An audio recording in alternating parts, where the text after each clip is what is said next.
You're listening to the Bar Business Podcast, where every week your host, Chris Schneider, brings you information, strategies, and news on the bar industry, giving you the competitive edge you need to start working on your bar rather than in your bar.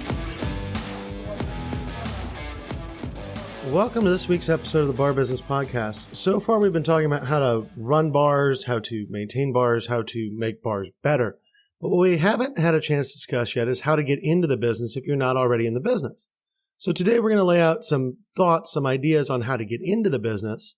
We're going to talk a little bit about different ways to get in, whether you're buying or creating a bar, whether or not you need a partner, how to get some cash, how much cash you probably need, company formation, and some of the nuts and bolts like that. One thing that I will say here is obviously I am US based. So if you are one of our listeners from outside of the United States, some of this is not going to be applicable to you because I can only speak to how it works in America because that's all that I know.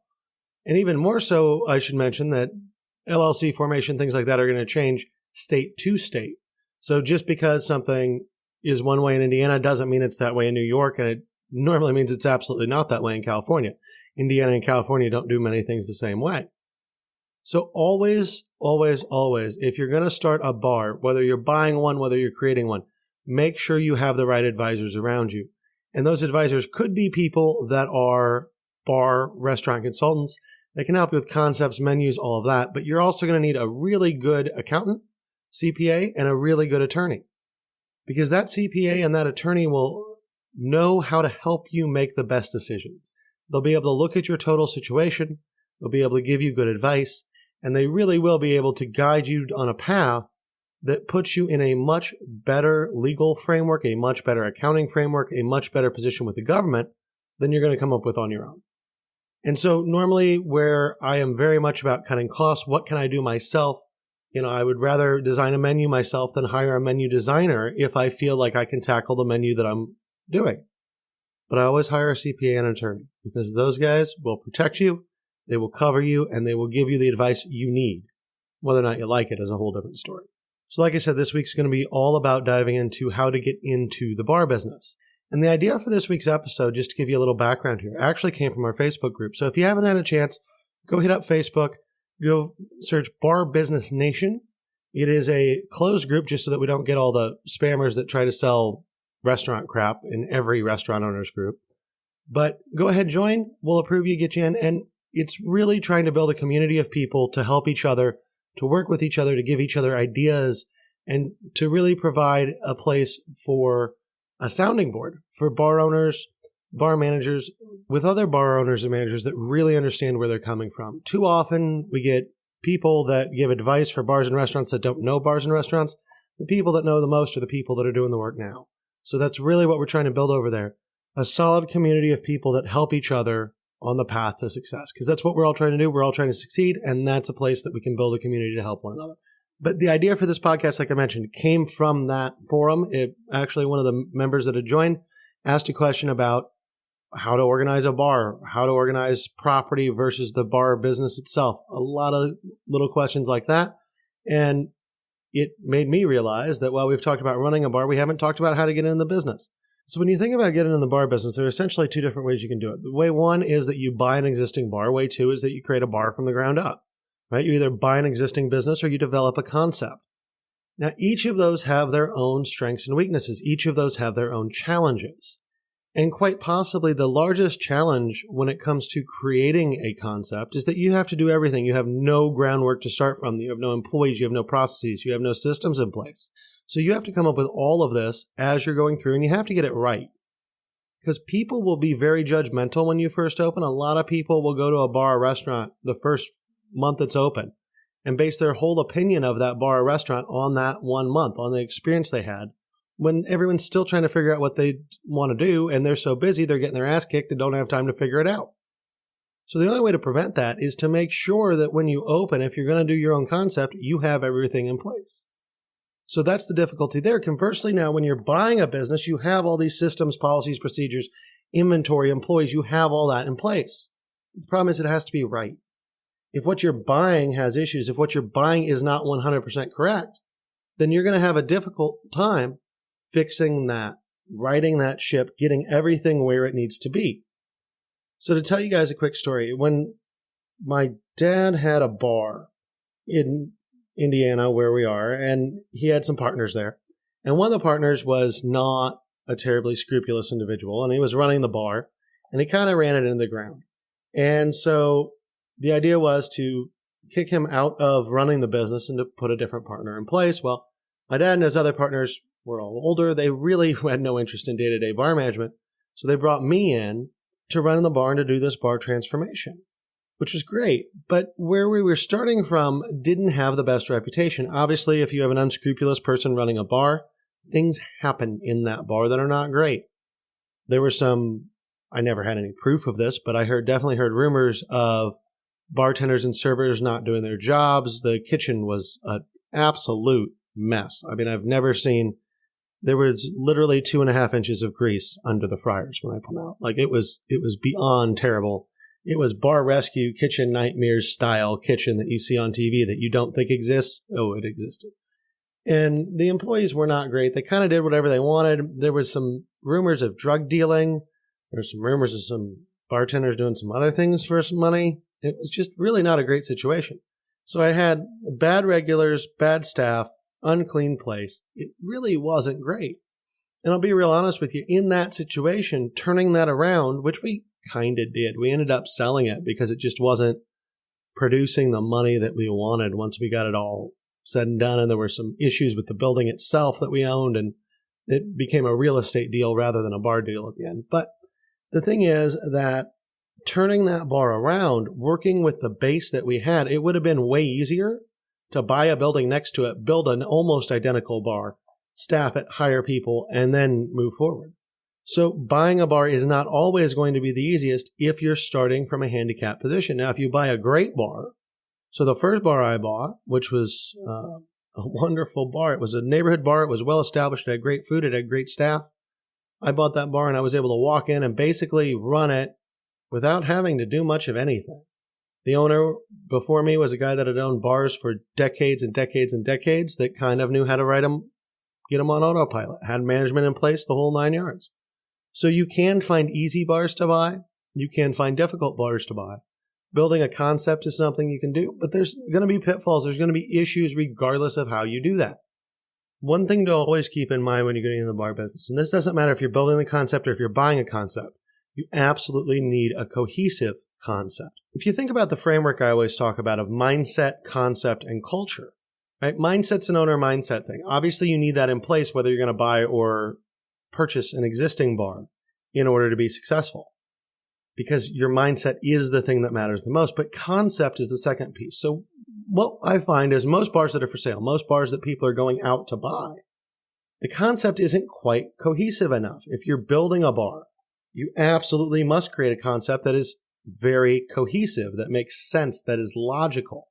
So generally, if you're buying or creating a bar, the real opportunity to grow that business, the real thing to pay attention to is everything in your concept cohesive? Does your food match your drinks, match your decor? Does it feel like it's a one unified thing rather than just a bunch of different crap thrown together? Because it feels like a bunch of different crap thrown together, your customers will notice. They'll notice. And it won't help their experience. If it feels cohesive, nice, and like a really well put together machine, your customers will notice and they'll like it more. So whether you're buying or creating, that concept piece is generally one of the most important things to look at starting out. Now, when it comes to buying or creating a concept, one of the big things that always comes up is, do you want to own the real estate? And generally speaking, I think, yeah, you do want to own the real estate. I always think it's better to own the real estate than not. Now, that doesn't mean that you always have to, though. And it also depends on where you are, where you're trying to put a bar. Some places it's easier to own real estate than others. When you own the real estate, it gives you a lot more options. As I mentioned earlier, my dad had a bar that wasn't doing well, that had a bad partner. We kicked him out. We tried to turn it around. We did. But at the end of the day, we weren't making enough money to really make it worth its while, and we had some building issues. So we were able to close the bar, sell the real estate, and because we had actually improved the real estate a little bit, we got out without any loss whatsoever. So owning that real estate protected us. It gave us the opportunity to not lose money. So in that way, having real estate is always a great thing to have. Now, that doesn't mean you have to. Sometimes you want a location that someone else owns the building and you're leasing the space. If you're buying a bar, chances are it's in a leased space. Most bars are going to be in a leased space. And there's nothing wrong with that as long as you have good contracts with your landlord. I've had bad landlords. I've had some of the worst landlords. I've had a bar close due to a landlord. And that's not what you want. So always make sure you have great leases in place. Always make sure that you're protected. And frankly, have an attorney review those for you. Have an attorney go over those with you. Make sure that it's as advantageous for you as it possibly can be, or rather just as fair as it can be. Because really the problem is not that leasing a space is bad. The problem is that some folks that lease spaces are kind of not ethical and kind of assholes. And so that leads to the issues that everyone hears about with landlords. But if you're going to rent a space, make sure you have that lease very, very solid and that you've gone over it in great detail and that you trust the landlord and that they're a good person. If you get all those checked off, you'll probably be all right. Now, if you're going to buy a space, one of the things that you always need to think about is, should that space be in the same business as the bar? And generally, no, it shouldn't. So you almost want a separate company to run your real estate. And the reason for that is to protect your real estate investment from your bar investment. Bars are a high liability business. Between dram shop laws, drunk drivers, people getting in fights, all the potential issues that can come out of a bar. And I'm not even necessarily talking about issues within the four walls of your bar, but issues that happen after people have drank at your bar and then go and do something stupid. All of those issues provide a lot of liability. And what you don't want to have is have someone do something stupid that causes you to lose your bar, which would be a terrible, tragic event, and also lose the real estate. So to the extent that you can separate those, that's great. The other advantage in separating your real estate investment from your bar investment is that you don't need the same partners in both pieces. So for instance, maybe you're buying real estate and you got a loan on that so you can buy the real estate yourself outright, but you want to bring in a partner to help you manage the bar itself. So then you'd have a separate piece or a separate business that was the bar that has two partners in it, where the real estate you just own outright. So you're collecting all that rent money. Maybe it's the other way around. Maybe you had an investor on the real estate, but not on the bar. There are all sorts of different ways that you can do that. And when you have two entities, you don't have to have them do the exact same thing because they're two separate businesses. Now that brings us to the next point that I wanted to get into, which is, do you need a partner? And I think a lot of times people assume that to do a business, they need a partner. And especially with tech and some of the things you hear, people will be looking for co-founders. I have this idea, I want to do all this, but I need a co-founder to help me. Well, why? Because frankly, partners, in my opinion, and from what I've overseen, every time I've been in business with partners, it can get very messy very quickly. And not having partners means you can do whatever you want. Nobody tells you what to do. It's easier. You just do it. Now, that also means that you don't necessarily have other people's opinions, that you're going to make some bad choices. But you're not having to have a fight and a vote for every single little thing that you do. At the same time, though, if you say lack bar experience, but you want to be in the bar business, bringing in a partner that has a lot of experience can be helpful. So you really have to weigh the pros and the cons of having a partner involved. I personally would rather do something on my own than with a partner where I can, just because it eliminates the potential for drama. And I personally am not big on drama. But if you're going to involve a partner, you need to think long and hard about why you're using this partner, why they're in the business, what they're bringing to the table, and then you need a rock solid partnership agreement that lays out roles, responsibilities, and everything possible on paper. And to do that, you really need an attorney. You need an attorney that knows how to write these documents, that can give you a good idea of what boilerplate standard things are, and then help you modify that to really fit your business. Pulling a boilerplate partnership agreement off the internet and just signing it is not going to be sufficient generally, because you need to spell out more than that. You need to be very specific in what a partner can and cannot do. For instance, almost every partnership agreement that's good will have a limit on what the managing partner can spend without a vote of the board or the vote of the partners, if you will.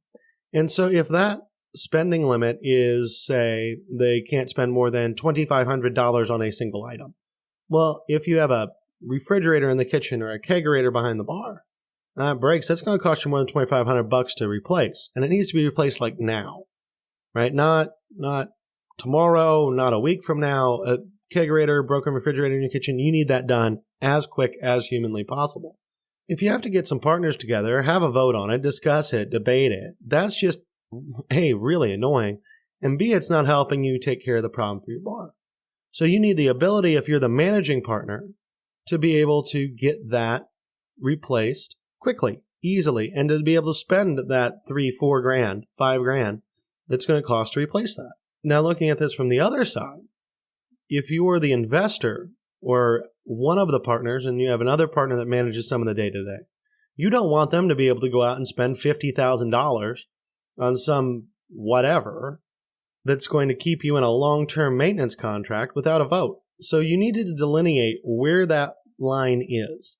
At some point, it's stupid to have a bunch of people have to get together and vote. At another point, it protects you. So you need to have things like that spelled out. You need to know where that line is. But that's just one example of a line. There are all sorts of lines with hiring, firing, management, how much you can change. Everything like that needs to be laid out. Because it's very important when you have a partner that you don't allow one partner to be in a position, A, to totally change or ruin your concept, B, to run a bar that's not quite ethical, or C, to steal from you. Because in the bar business, unfortunately, a lot of people end up with partners that are unethical, that run bad bars, that actually get their bars into legal trouble, and that steal from them. Been there, done that, got the t-shirt, and trust me, that's not a situation you want to be involved in. It's not fun. As I mentioned, one of the primary reasons people bring in partners is for more money, right? To have more cash to spend, more capital available to them. Whether you're buying a bar, renovating a bar, building a concept from scratch, having that partner, having that capital is important. And that's one thing that a lot of people don't quite get right. Starting a bar, restaurant, really any small business. This is not an uncommon thing. But people assume that they need enough cash to open, and then they'll make money and everything will pay for itself. Let's be real honest here. If you're building a bar, if you're going to build out a building, if you're going to do something from scratch, you're going to need probably 150% what your budget is for the build out just to get through construction, because especially post-COVID, prices on lumber, prices on electrical wire, prices on everything involved in construction are up and down like crazy. You don't know today if a board is going to cost you $30 or $100. Could be either, up and down week to week. So you need to make sure you have plenty of cash to build it out. If you're buying a bar, you need to make sure you have plenty of cash because you don't know exactly what's going to happen. Maybe you lose some regulars, maybe you lose some staff. So one thing you always need is a heck of a lot of cash. And when I say that, what I'm really trying to get at here is if you think you need $100,000, you need 150. If you think you need $200,000, damn it, I'd try to have 300. I really would try to have 50% more than the amount of money that I plan to spend available to me, because chances are that I'm going to need some of that.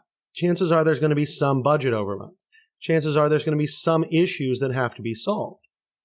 So for instance, when I first bought one of my bars, I had a contract signed on Sunday. On Wednesday, one of the kegerators went out. Now, I know that's not huge, but it's still, I think it cost me $5,000 to replace it. And so I had just spent like $250,000 a few days before for the bar and everything in it. And then I needed to drop another $5,000 on a kegerator within the week because it broke. Had it broken a week before the sale, I would have had a brand new kegerator when I gave the check for the bar. But it didn't. It broke right after. So you need to remember that things will pop up. Things change, especially in construction right now. Prices vary widely. Labor is hard to get. So when you think you have enough cash, get 50% more. Because the one thing that will kill you faster than anything in the bar business, especially when you're starting out, especially if you're building a new concept, is not having the cash to get through. Because the other part to remember is that when you buy an existing bar, you're buying a book of business. That's one of the things that you're purchasing is customers already coming in the door. When you're building a concept, you don't have that. Some bars become instant overnight successes. Some bars do great PR and have great rollouts and are packed from day one. But more commonly than that, even the ones that are well done, it's going to take a week, 2, 3 to really catch on. So you're going to have some time there where you're paying employees, where you're losing product. You might even be wasting product because you're not packing the house enough early on. And that's not abnormal. It takes a while to develop a business. It takes a while to get your regulars in place. So you need to have cash, not only to cover any eventualities that happen, not only to cover any issues that you're going to face, not only to cover all your construction overruns, your staffing issues, everything that's going to happen, but to give you a chance to build a business. And I just cannot emphasize this enough. When you start out in the bar business, however you get into it, whatever you're doing, you need to have the cash. You need to make sure that you have a war chest that you can pull from to allow yourself the time to be successful, to give yourself the advantages you need to be successful. If you try to shoestring things too much, if you try to cut corners, you can shoestring. You can be cheap. I'm all about being cheap and shoestring. But the second you start to actually cut corners, the second it actually starts to affect your team experience or your guest experience, you're losing. And now you're not going to get that back. So you need to have the money to do it right from the get-go. Otherwise, you will be, unfortunately, working from a terrible handicap that most people never manage to come back from. We've talked about whether or not you want to buy or create a bar, how to get a partner, and what cash you need, and how you need a lot more cash than you think you do in order to pull this all off. Let's talk a little bit now about if you are building a bar from scratch, what you need to think about, what is important here. And the most important thing goes back to what we were talking about a little bit ago with your concept. Your concept must be cohesive. That means your exterior signage, the way your building looks, if you own it especially, your front door, your interior, everything needs to fit exactly into your concept. It needs to feel cohesive. It needs to feel not thrown together, especially when you're creating something, because people will not come in to something that seems haphazard and go, oh yeah, I had this great, wonderful experience. Maybe they did, but the fact that it seemed haphazard will actually give them more of a negative impression than the otherwise would have. So you have to make sure when you're doing your build out that your design is critical and it's cohesive. You have to get it right. Something I always recommend when it comes to building a cohesive concept is to not rely just on yourself. Maybe you think something makes sense with something else. Maybe you think that you have this brilliant concept that everyone's going to love. Make sure you run that past other people. Make sure that you get their buy-in as well. Make sure that when you describe it to people, they think it makes sense.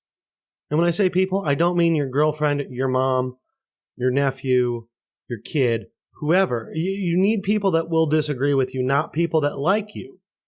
You need people that will disagree with you. You need people that will tell you the honest truth about whether or not your idea sucks. Because guess what? Some of our ideas suck, and we've all been there. We've all had ideas that suck. We all need people to tell us that our ideas suck so that we don't put too much time and effort and money into it and then lose. And really, if you think about any of the restaurant remodeling shows, Kitchen Nightmares, Bar Rescue, anything like that, you will see a lot of times where you have concepts that are just horrendous, that don't make sense, that you look at and you go, why is this even a thing? Who thought this would work? Well, someone did, and they didn't ask anybody that would tell them, no, this is dumb. So make sure you ask people about your concept, about what you're thinking, that are willing to give you honest feedback. And then make sure whatever concept you end up with is totally cohesive, that you can actually develop something, that you have a good, solid concept that you can work with, that you can build upon, and that everything you do ties back to that, right? And again, that means everything from the parking lot, the front door, your signage outside, your decor inside, your menu, the way your staff is trained, your staff uniforms. Everything has to tie together because that is what will give people a good feeling about your establishment. If it doesn't tie together, they will be confused. They won't come back, period. Now, in addition to that build out, in addition to that concept work that's physical, you also need to build out your culture. And that's in designing the standards, policies, procedures that your bar will operate with. That's in determining how you serve your guests, how your team interacts with one another, what you do day to day that's going to make your bar different from every other bar. And the big thing when it comes to building out culture, we talked about last week, that is those values. It is creating core values that everyone lives by and holding them to those. Those core values will guide your culture.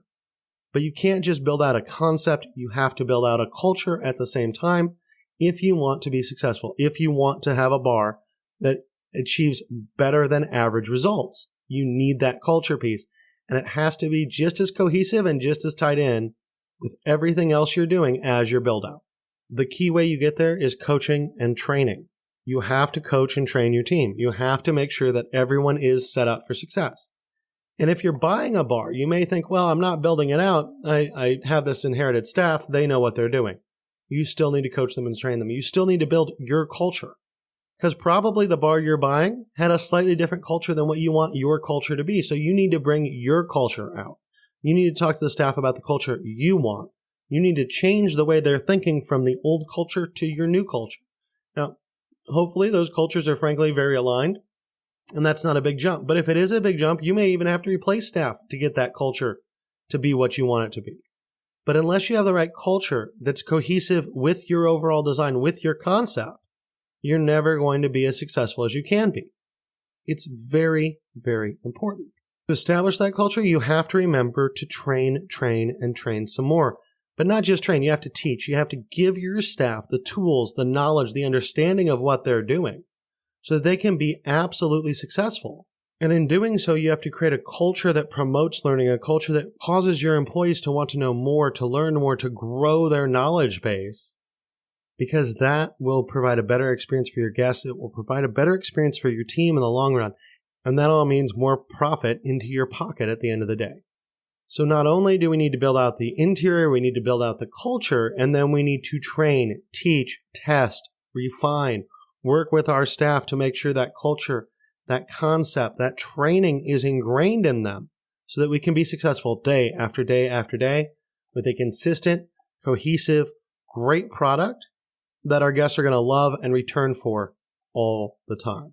That is going to build us the regulars we need in order to be successful. So getting away from the theory for a moment, I want to talk a little bit about company formation, because I feel like company formation is something that scares a lot of people, that worries a lot of people, and it's generally not as difficult as people think it is. But especially when dealing with the IRS, when dealing with the federal government, state governments, that are different terminology, it can get very confusing.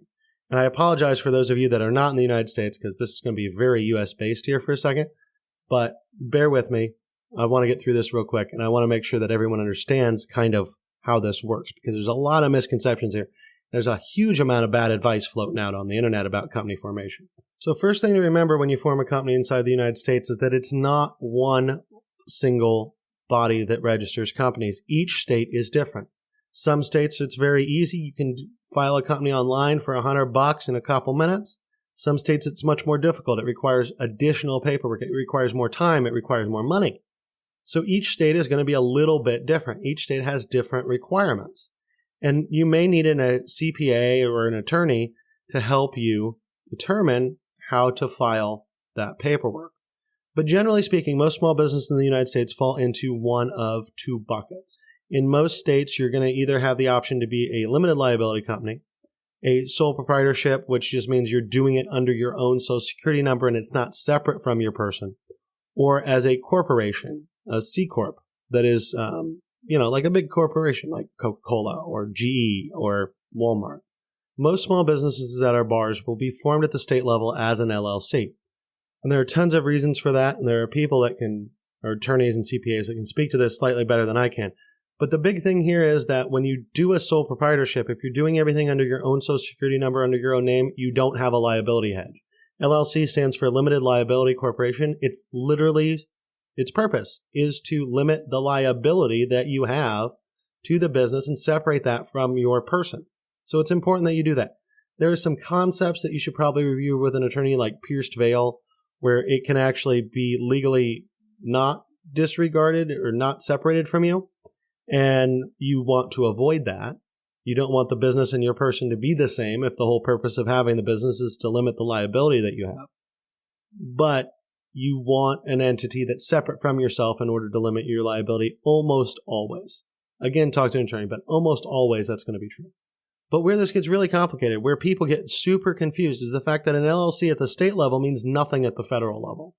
So at the federal level, when you go to file your taxes, when we talk about businesses, we're talking essentially with the IRS in terms of tax forms, because the federal government does not register businesses. The federal government has nothing to do with business registration.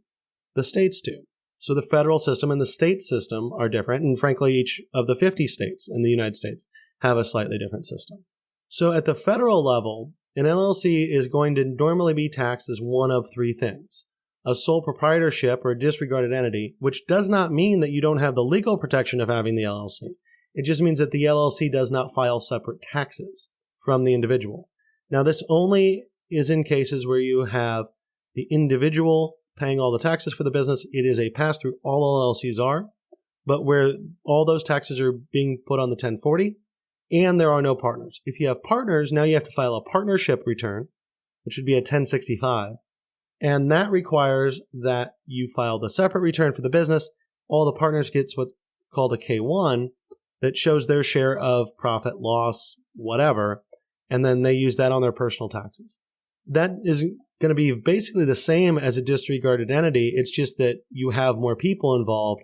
Therefore, you must file a separate tax return because you're generating different forms to go to different taxpayers. Now, the other thing that you can do as an LLC is you can make what's called an S-Corp election. And that's going to allow you to be taxed and as an S-Corp rather than taxed as a disregarded entity. So whether you're a sole prop or a partnership, all those taxes flow through to your personal taxes. And when they flow through to your personal taxes, you can be liable for paying self-employment tax. And self-employment tax is essentially the Medicare, Medicaid, Social Security portion of the money you make that's not being paid because you're not being paid payroll. Matter of fact, as a disregarded entity or on a partnership 1065, you're not supposed to include yourself in payroll at all. So there's a whole thing there that they need some way to get Social Security, Medicare, Medicaid, all that sort of stuff. So what the government does is they charge you a self-employment tax on your income. If you have an S-Corp, you can give yourself standard payroll. You're required to pay yourself payroll as a W-2 employee, so standard payroll employee. But also you can give yourself distributions that are not subject to that self-employment tax. So at some point it makes sense to not be a disregarded entity or a partnership and to become an S-Corp. Generally, if you talk to CPAs, most of them will peg their number right around 60 grand of profit on the bottom line. And that's after all expenses. That's after your interest, after amortization, after depreciation, after everything. If you have 60 grand on the bottom line, generally it's going to be better to be an S-Corp. But again, this all relies on your personal situation. It relies upon your other income, how you're being taxed overall. Do you have another job? Do you have other W-2s? Do you have other investments? All of that's going to play into what makes the most sense for you. So you need to talk to a CPA. You need to talk to an attorney. Probably a CPA is actually better on this one. But you need to talk to somebody who understands your tax situation, understands what you're doing, and understands how to put you in the most advantageous position possible. Because the goal here is not to avoid paying taxes. The goal here is just not to pay more taxes than you need to. We don't want to waste money where we don't have to. We want to put as much money in our pockets as we can. So again, there are multiple ways this can be done. There are multiple ways to view this. And you need someone that understands your exact situation that can give you specific advice on which way to go. But generally speaking, in the United States, if you have a bar, if you own the real estate, you're going to want a separate LLC for the real estate. If you're renting the real estate, you just need an LLC for the bar. Generally speaking, that LLC, if you have a good bar that makes good money, you're going to want it to be an S-Corp, especially if you have partners or don't. That's all money driven. Do you need partners? That's a whole other conversation, right? But remember, if you do have partners, that gives you separate tax requirements than if you don't have partners. That's one of the differences that having partners makes. But just think that through and make sure you're getting good advice. Good advice on all of this is absolutely critical to the success of your business. So make sure you use your advisors. If you're looking for more resources to learn about how to start a bar, grow a bar, company formation, things like that, building a business plan, all of those kind of early steps, that will all be covered in my book, How to Make Top Shelf Profits in the Bar Business, which I just got the finalized art on. So we should have that book available for sale on Amazon within the next few weeks, frankly, by the end of the month for sure. And so that should be pretty awesome. So make sure to check that out if you're looking for more information. There will be more there. Also, as I mentioned when I started today's episode, the whole idea for this came from a conversation that we were having on the Facebook group. We really are trying to build a community of people that can help each other grow. So make sure, head over to Bar Business Nation on Facebook, join the group. Like I said, it's a closed group, but I'll make sure you guys get in quick. And we really do want to create a community of people that help each other, that support each other, that make each other grow and be more awesome every single day. On that note, I hope you guys have a great week. We will talk again later. Thanks so much for listening. Thanks for listening to the Bar Business Podcast. Make sure to subscribe so you don't miss any future episodes. Check out our website at barbusinesspodcast.com and join our Bar Business Nation Facebook group for more strategies and tips.